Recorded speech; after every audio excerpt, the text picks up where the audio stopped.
வணக்கம் நண்பா. இது உங்கள் ரெஸ்லிங் ஃபேமிலி 2.0. இன்னைக்கு இந்த வீடியோவில் பார்க்க போகிறது எதை பற்றி அப்படின்னா, இப்போ நம்மளோட WWE வந்து ஒரு மிஸ்ட்ரியான ஒரு ப்ரோமோ, மிஸ்ட்ரியான ஆட்கள் நடந்து வர மாதிரி ஒரு விஷயத்த வந்து நம்முடைய WWE வந்து பண்ணாங்க. பட் அது யார் அப்படிங்கிறத வந்து அதாவது இப்போ ரிவீல் ஆயிடுச்சு. அதாவது அது எல்லாமே வந்து வேற யாருமே கிடையாது.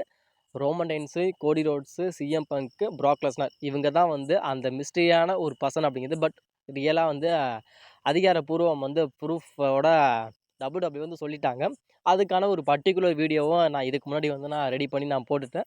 அந்த வீடியோவை போய் நீங்கள் செக் அவுட் பண்ணி பார்த்தீங்க அப்படின்னா, உங்களுக்கு வந்து ஒரு கரெக்டான ஒரு கிளாரிஃபிகேஷன் கிடைக்கும். உண்மையிலுமே இப்போ வந்து அது முழுக்க முழுக்க பட் எதுக்காக வந்து நம்ம WWE வந்து பண்ணாங்க அப்படின்னு கேட்டா, ரெசல்மனியா 42 வந்து ப்ரொமோட் பண்ணணும் அப்படிங்கிறதுக்காக தான் இந்த ஒரு விஷயத்த வந்து பண்ணியிருக்காங்க அப்படிங்கிற மாரி நம்மளோட WWE தரப்புலேருந்து சொல்லப்பட்டுருச்சு. அதாவது ரெசல்மனியா 41 எங்கே நடந்துச்சு அப்படின்னு கேட்டா, லாஸ் வேகாஸில தான் நடந்துச்சு. இப்போ ரெசல்மனியா 42 எங்கே நடக்குதுன்னா, அதே லாஸ் வேகாஸில தான் நடக்குது.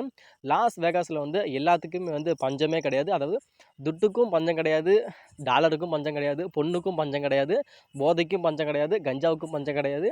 அதாவது ஆல்மோஸ்ட் ஓப்பனா சொல்லணும் அப்படின்னு கேட்டா, அங்க எதுக்குமே வந்து பஞ்சம் கிடையாது. ஆனால் இப்போ ரெசல்மனியா 41ல வந்து இப்போ ரோமன் ரெயின்ஸு, நம்முடைய ராக்லாம் வந்து ஒரு டாக் டீம் மேட்ச்லாம் விளையாண்டாங்க. உண்மையிலேயும் ஒரு அல்டிமேட்டா இருந்துச்சு. அது மாரி நம்முடைய ரோமன் ரெயின்ஸ் வந்து அவரோட அன்டிஸ்பியூட்டட் WWE சாம்பியன் வந்து லாஸ் பண்ணது அப்படிங்கிற மாரி ஒரு ஏகப்பட்ட ஒரு விஷயங்கள வந்து ஹிஸ்டாரிக்கான ஒரு விஷயங்கள வந்து போன வருஷம் நடந்த ரெசல்மனியால வந்து பட் எல்லாமே வந்து நம்முடைய WWE வந்து பண்ணாங்க. அதே மாரி இப்போ அதே லாஸ் வேகாஸ்ல வந்து ரெசல்மனியா 42 வந்து நடக்குது அப்படிங்கிறப்போ, இதை இன்னும் பிரம்மாண்டமா வந்து ப்ரொமோட் பண்ணணும் அப்படின்னா, இந்த மாரி மிஸ்ட்ரியான விஷயங்கள் பண்ணணும் அப்படிங்கிறதுக்காக, இப்போ வந்து நம்முடைய WWE வந்து பண்ணாங்க அப்படிங்கிற மாரி பட் அதிகமா வந்து சொல்லப்பட்டுட்டு இருக்கப்ப, இப்போ வந்து ஒரு மிகப்பெரிய ஒரு கேள்விக்குறி என்ன அப்படின்னு கேட்டா, அதாவது இப்போ வந்து நீங்க ப்ரொமோட் பண்றீங்க. பட் ஆனால் ஓகே. ஆனாலும் இதில வந்து ரோமன் ரெயின்ஸா இருக்கட்டும், கோடி ரோட்ஸா இருக்கட்டும், ப்ராக் லெஸ்னரா இருக்கட்டும், சிஎம் பங்கா இருக்கட்டும், இவங்க எல்லாருமே வந்து WWE ஒரு நம்பர் 1 ஒரு டாப் காயா இருக்காங்க. ஆனாலும் இதில வந்து எங்களோட சூப்பர் ஸ்டார்ஸ்லாம் யாருமே இல்ல.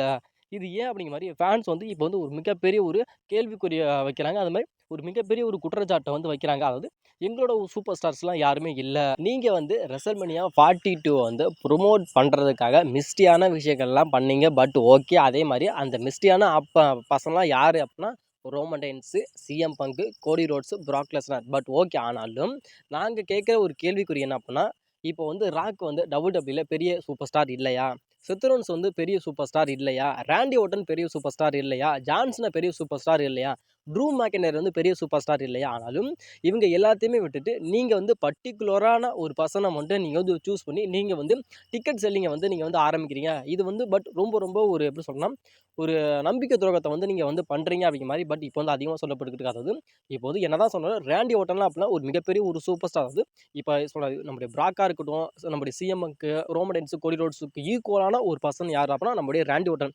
அந்த ராண்டி ஓர்டனே வந்து இப்போ பட் வந்து அந்த ஒரு பிக்ல கூட இல்ல. அதாவது எப்படி சொல்றேன், இப்போ வந்து அந்த 4 பேர் இருக்காங்க அப்படின்னா, அது வந்து நம்முடைய ட்ரிபிள் ஹெச் இருக்காரு, நம்முடைய பால் ஹேமன் இருக்காரு. ஆனாலும் அதில வந்து அவர் நிக்கிற இடத்து அதாவது அவர் நிக்கிறதுக்கு கூட அந்த இடத்துல ஒரு தகுதி இல்லையா? அப்போ வந்து எங்களோட சூப்பர் ஸ்டார் வந்து நீங்க வந்து எதுக்கு வச்சிருக்கீங்க? இப்போ வந்து நீங்களே வந்து ராண்டி ஓர்டனோட அந்த ஒரு மார்க்கெட்டிங்க வந்து நீங்க குறைக்கிறீங்க. ராண்டி ஓர்டனுக்கு வந்து அவருக்கு இருக்கிற ஒரு மிகப்பெரிய ஒரு விஷயத்த வந்து நீங்க வந்து அழிக்கிறீங்க. அவரோட அடையாளத்த வந்து அழிக்கிறீங்க அப்படிங்கிற மாரி, இப்போ வந்து ராண்டி ஓர்டனோட ஃபேன்ஸ்லாம் வந்து இப்போ வந்து ரொம்ப ரொம்ப இந்த ஒரு விஷயத்துக்கு வந்து ஒரு மிகப்பெரிய ஒரு தாக்கத்த வந்து சொல்றாங்க. அதே மாரி இன்னொரு பக்கம் வந்து நம்முடைய ஜான்சினா.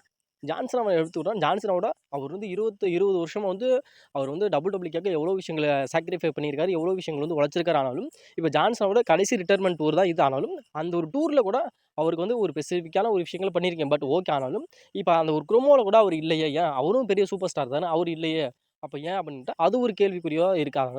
அந்த ஒரு கேள்விக்குறிக்கான ஒரு கிளாரிஃபிகேஷன் இப்ப நான் சொல்லணும் அப்படின்னு கேட்டா, நம்முடைய ஜான்சன வந்து டிசம்பர் மந்தோட வந்து போயிருவார். ஆனாலும் நம்முடைய ஜான்சனுக்கு வந்து ரெசல்மனியா வரைக்கும் வரமாட்டாது. ரெசல்மனியா அப்படிங்கிறது வந்து 2026ஓட அது சேர்ந்துரும். 2026ல தான் வந்து ஏப்ரல் மந்த்ல வந்து இந்த ரெசல்மனியா நடக்கும் அப்படிங்கிறனால, நம்முடைய ஜ ஜ ஜான்சனாவோட அந்த கடைசி ரன் அப்படிங்கிறது டிசம்பர் மந்தோட முடியுது அப்படிங்கிறனால, ஜான்சனா பட் இல்ல. அதுதான் ஒரு முக்கியமான ஒரு விஷயமா வந்து பட் சொல்லப்படுது. ஆனாலும் இன்னொரு விஷயம் என்ன அப்படின்னா, நம்முடைய செத் ரோலின்ஸ். செத் ரோலின்ஸ் ஏன் வரல? செத் ரோலின்ஸும் பெரிய சூப்பர் ஸ்டார் தானே. அதாவது நம்முடைய செத் ரோலின்ஸ் வந்து நம்முடைய ட்ரிபிள் ஹெச்சோட காய் தான். அதே மாரி இப்போ வந்து பால் ஹேமனோட காய் நம்முடைய செத் ரோலின்ஸ் தான். அவரும் ஏன் இல்ல அப்படின்னு கேட்டா, செத் ரோலின்ஸ்க்கு வந்து ஷோல்டர் இன்ஜுரி ஆயிருச்சு அப்படிங்கிறது பட் உங்க எல்லாத்துக்குமே தெரியும். அது இல்லாம நம்முடைய செத் ரோலின்ஸ் வந்து எப்படி வந்து ரெசல்மனியா தாண்டி கூட நம்முடைய சத்ரோன்ஸ் வந்து டபிள்யூக்கு வர மாட்டார் அப்படிங்கனால அவரை வச்சு இந்த ஒரு ப்ரொமோட் பண்ண முடியாது. அப்படி ப்ரொமோட் பண்ணுறோம் அப்படின்னா நம்முடைய சத்ரோன்ஸ் வந்து ஒரு க்ரோமோவாவது கட் பண்ணணும். அதாவது மேட்ச் பண்ணாட்டியும் ஒரு க்ரோமோவாவது கட் பண்ணணும். அந்த அளவுக்கு கூட நம்முடைய சத்ரோன்ஸால வர முடியல அப்படிங்கிறப்ப, அந்த டிக்கெட் சேலிங் பண்ணி வரல அப்படிங்கிறப்ப ஒரு மிகப்பெரிய ஒரு இழப்பு ஏற்படும் அப்படிங்கிறதுக்காக தான் நம்முடைய சத்ரோன்ஸை வந்து அட்வர்டைஸ்மென்ட் பண்ணல. அந்த 4 பேத்துல கூட ஒரு ஆளா வந்து நம்முடைய சத்ரோன்ஸை வைக்கல அப்படிங்கிற மாரி இப்போ வந்து சொல்லப்படுது. அது இல்லாம நம்முடைய ட்ரூவோட ஃபேன்ஸ் வந்து ட்ரூக்கு வந்து சப்போர்ட் பண்ணி எதுக்கு வந்து ட்ரூ வந்து எதுக்கு அந்த இதில இல்ல அப்படிங்கிற மாரி சொல்றாங்க. ஆனா பட் அவங்களோட அதாவது அவங்கவங்க ரசிகர்களோட அது அவங்களோட ஒப்பீனியன் சொல்றாங்க. அது எங்களோட சூப்பர் ஸ்டார் வந்து இல்ல. எங்களுக்கு பிடிச்ச ராண்டி இல்ல, கோடி இல்ல, அவங்க இல்ல, இவங்க இல்ல அப்படிங்கிற மாரி பட் அவங்களோட ஒப்பீனியன் பட் எல்லாமே சொல்றாங்க. ஆனாலும் ஒன்லி ரீசன் சொல்லணும் அப்படின்னு கேட்டா, அதாவது இப்போ வந்து எதுக்கு வந்து இவங்க 4 பேத்த வச்சுமே ப்ரொமோட் பண்ணியிருக்காங்க அப்படின்னு கேட்டா, இவங்க 4 பேத்துக்கும் அதாவது கோடியா இருக்கட்டும், ட்ரூவா இருக்கட்டும், அதாவது நம்மளுக்கு கோடியா இருக்கட்டும், ரோமன் ரெயின்ஸா இருக்கட்டும், சிஎம் பங்கா இருக்கட்டும், நம்முடைய ப்ராக் லெஸ்னர் இருக்கட்டும். இவங்க 4 பேருமே வந்து முழுக்க நம்முடைய பால் ஹெமனோட காய். அதே மாரி நம்முடைய ட்ரிபிள் ஹெச்சோட ஒரு நம்பிக்கை தகுந்த ஒரு பர்சனா வந்து இப்போ வந்து கருதப்படுது. அது இல்லாம லாஸ் வேகாஸ்ல வந்து இவங்களுக்கு வந்து ஒரு மிகப்பெரிய ஒரு ஹைப்னஸ் அப்படிங்கிறது இருக்கான்னு கேட்டா 100% வந்து இவங்களுக்கு வந்து ஃபேன் பஸ் வந்து லாஸ் வேகாஸ்ல வந்து இருக்கு. அது இல்லாம வந்து இவங்க 4 பேத்துக்கும் வந்து ஒரு மிகப்பெரிய ஒரு மேட்ச் வந்து பட் நடக்கிறதுக்கான வாய்ப்புகள் ரொம்ப அதிகம். அதாவது இதெல்லாம் இதே ரெசல்மனியா 42ல வந்து நம்முடைய கோடி ரோட்ஸுக்கும் நம்முடைய ரோமன் ரெயின்ஸுக்குமான அதாவது பார்ட் 3 மேட்ச் கூட பட் நடக்கிறதுக்கான வாய்ப்புகள் ரொம்ப அதிகம்.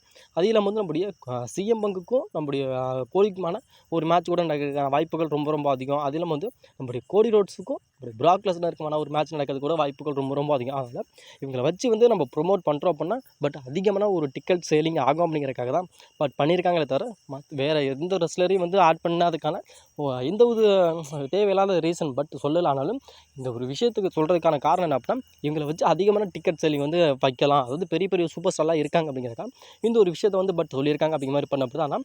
ஆனால் இவங்க பண்ண ஒரு விஷயம் வந்து ரொம்ப பட் நல்லா இருக்குது அப்படிங்கிற மாதிரி இப்போ வந்து அதிகமான சோர்சஸில் வந்து சொல்லப்படுது. ஆனால் உங்களோட ஒப்பீனியன் படி இந்த ஒரு போஸ்டர் வந்து நல்லா இருக்கா அப்படிங்கிறதையும் பட் மறக்காமல் சொல்லுங்கள். அது இல்லாமல் இந்த டிக்கெட்ஸ் ரெசல்மனியா 42வோட டிக்கெட் சேலிங் வந்து நம்முடைய டபிள்யூ வந்து அஃபிஷியலி வந்து ஸ்டார்ட் பண்ணிட்டாங்க அப்படிங்கிற மாதிரி பட் அதிகமாக சொல்லப்படுது. ஆனால் என்னை பொறுத்த வரைக்கும் ஆனால் ரெசல்மனியா 42வோட எப்படி சொல்கிறேன்னா மேட்சஸ் பார்க்கறதுக்கு ரொம்ப நான் ஆர்வமாக இருக்கேன். உங்களோட ஒப்பீனியன் எப்படி ரெசல்மனியா பார்க்கறதுக்கு எவ்வளோ பேர் ஆவலாக இருக்கீங்க அப்படிங்கிறத கொஞ்சம் மறக்காமல் கமெண்ட் பண்ணுங்கள்.